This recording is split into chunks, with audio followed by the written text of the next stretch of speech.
Hello साथियों, एक बार पुनः आप सभी विद्यमान साथियों का चयन क्लास में स्वागत करते हैं। आइए मित्रों, आज हम लोग इस वीडियो के माध्यम से हिंदी व्याकरण का एक महत्वपूर्ण टॉपिक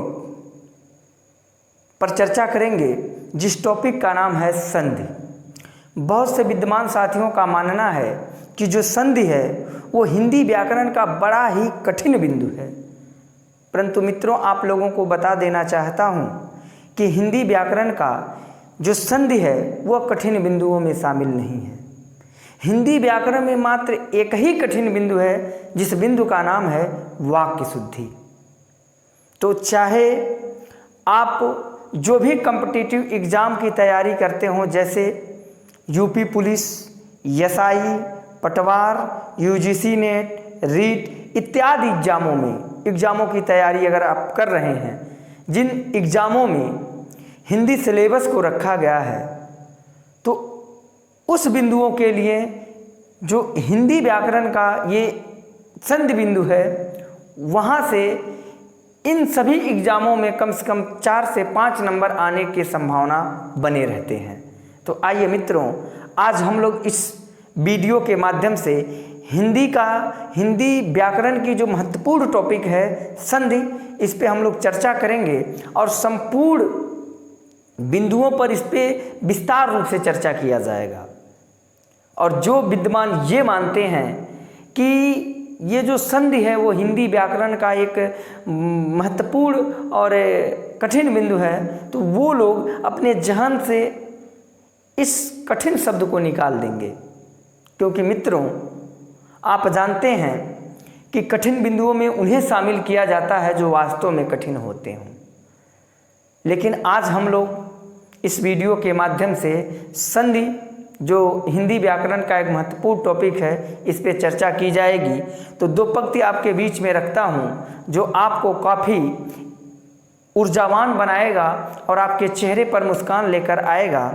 लाख दलदल हो पाँव जमाए रखिए, लाख दलदल हो पाँव जमाए रखिए, हाथ खाली ही सही पर ऊपर उठाए रखिए।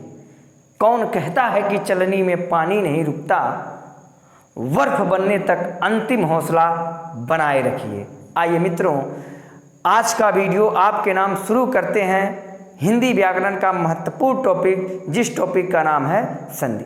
आइए मित्रों देखिएगा कि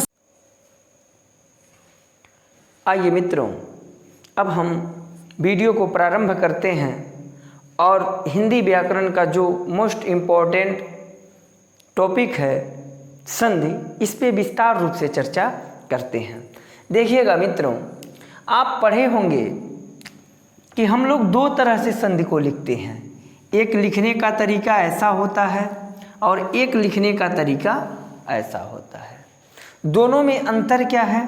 तो यहाँ पर देखिएगा स्वर रहित न का प्रयोग करते हैं, अर्थात आधा न का प्रयोग करते हैं, और यहाँ पर एक बिंदु का प्रयोग करते हैं, जिस बिंदु को हिंदी वर्णमाला में अनुस्वार की संज्ञा दी गई है। किस चीज़ की संज्ञा दी गई है? तो अनुस्वार की संज्ञा दी गई है। अब बात आती है मित्रों कि संधि जो शब्द होता है वो हमें किताबों में 2 तरह से लिखा हुआ मिलता है। एक तो इस टाइप से लिखा हुआ मिलता है, एक तो इस टाइप से लिखा हुआ मिलता है। और हम लोगों के मन में एक कन्फ्यूजन बना रहता है कि वास्तव में इन दोनों शब्दों में शुद्ध कौन है। तो आपको बताते चलें, आज हम लोग जो है संधि पर चर्चा करने से पहले हम इसके शब्द पर चर्चा करेंगे और पोस्टमार्टम करेंगे और जानने का प्रयास करेंगे वास्तव में इन दोनों में से शुद्ध कौन है। एक शुद्ध है या दोनों शुद्ध हैं तो क्यों हैं, नहीं हैं तो क्यों हैं। इन सभी पर विस्तार रूप से चर्चा करेंगे। आइए मित्रों, हम लोग इसी संधि में एक नियम पढ़ेंगे, जिस नियम का नाम है व्यंजन संधि, जिसे एक नाम से और जानते हैं अनुस्वार संधि।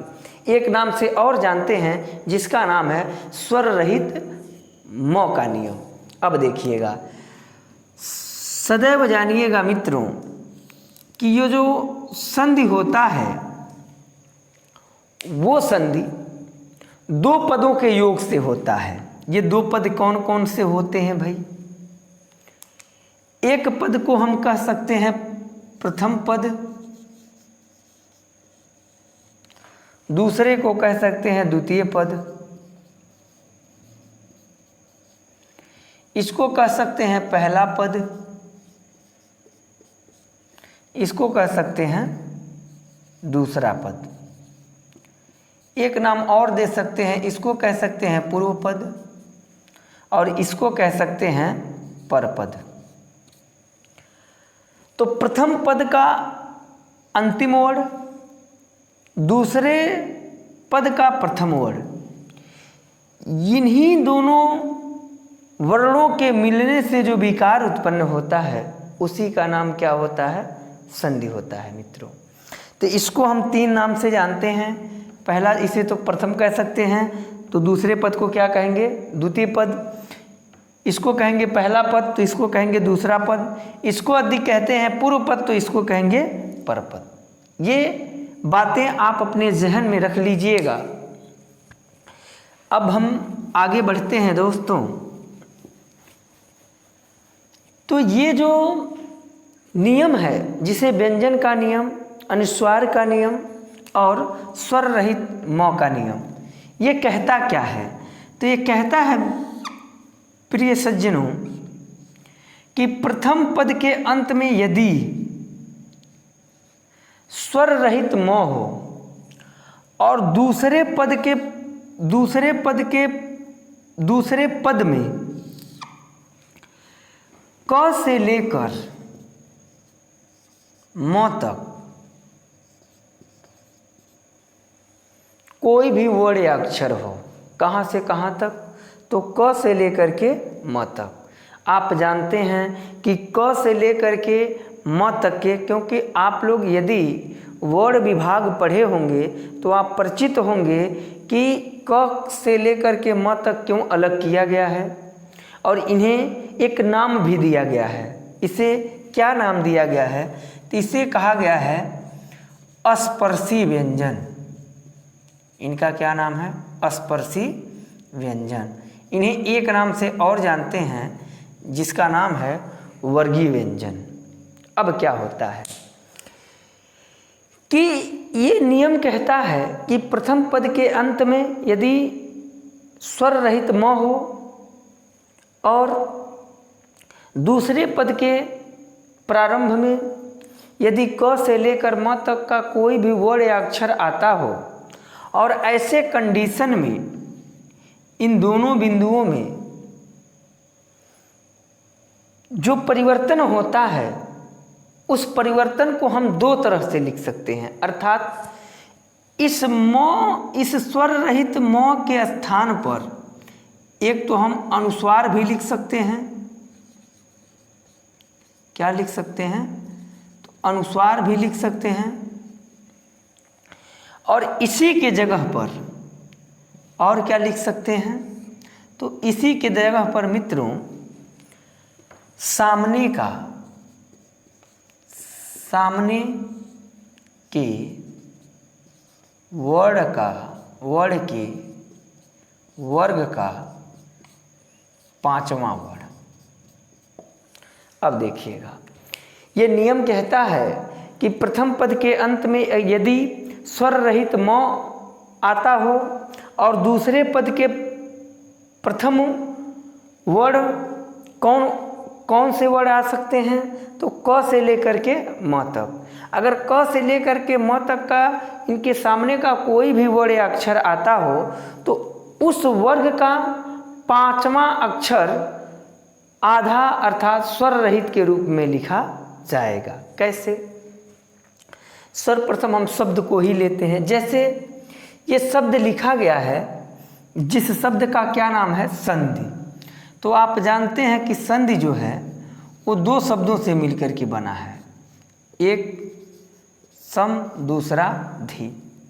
अगर हम इसको और अलग करना चाहें तो किस प्रकार से कर सकते हैं? स को भी अलग कर दीजिए, म को भी अलग कर दीजिए, ध को भी अलग कर दीजिए और इस प्रकार से। देखिएगा मित्रों, अब देखिएगा, नियम कहता है कि प्रथम पद के अंत में क्या हो, स्वर रहित म हो। तो आप देख सकते हैं यहाँ पर क्या है, स्वर रहित म है। और कहा है कि दूसरे पद का प्रथम वर्ण क्या होना चाहिए, क से म तक का वर्ण होना चाहिए। यदि क से लेकर के म तक का कोई भी वर्ग, किसी भी वर्ग का कोई भी अक्षर प्रयोग में आता है तो उस वर्ग का पांचवा अक्षर इस म के स्थान पर, अर्थात इस स्वर रहित म के स्थान पर हम उसको बदल सकते हैं, उसे दो रूपों में लिख सकते हैं। एक रूप हम ये दे सकते हैं और एक रूप क्या देते हैं कि इसके, यानी कि जिस वर्ग का वो अक्षर रहेगा, वो वर्ण रहेगा, उसी वर्ग का पांचवा वर्ण लिखा जाएगा। किस प्रकार से, आइए दोस्तों उसे भी देखते हैं। तो उसको देखने का प्रयास करेंगे कि यहाँ देखिए स्वर रहित क्या है, म है, और यहाँ पर स्वर रहित ध है। तो नियम कहता है कि प्रथम पद के अंत में यदि स्वर रहित म हो और दूसरे पद में क से लेके म तक के वर्ण हों, तो जिस वर्ग का होगा उस वर्ग का पांचवा अक्षर प्रयोग किया जाएगा। तो यहाँ पर प्रयोग में क्या आया है, ध। ध किस वर्ण का अक्षर है, तो त का है। त के बाद क्या पड़ता है, ध पड़ता है। ध के बाद क्या पड़ता है, त के बाद क्या पड़ता है, थ पड़ता है। थ के बाद क्या पड़ता है, द। द के बाद क्या पड़ता है, ध। ध के बाद क्या पड़ता है, न। तो आप काउंटिंग कर सकते हैं 1 2 3 4 और 5। यदि देखिएगा यहाँ पर जो ध है वो यहाँ पर प्रयोग किया गया है, और किसके सामने प्रयोग किया गया है, तो स्वर रहित म के सामने।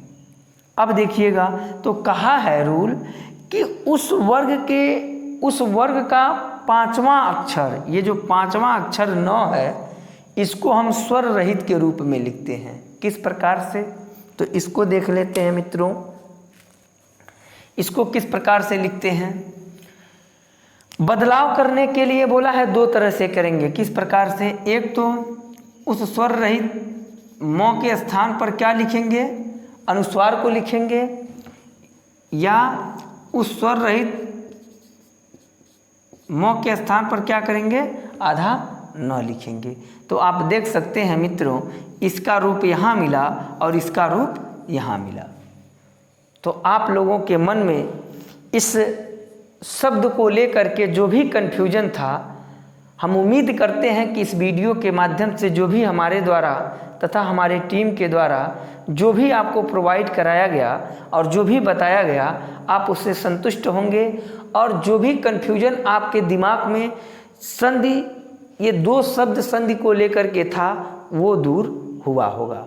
तो आइए मित्रों, अब जो है हम लोग पढ़ते हैं कि संधि का शाब्दिक अर्थ क्या होता है, अर्थात संधि का शाब्दिक अर्थ क्या होगा। तो संधि का शाब्दिक अर्थ होता है मित्रों, एक तो आप कह सकते हैं कि इसका जो अर्थ होगा वो होगा जोड़। यहाँ से देख लीजिएगा,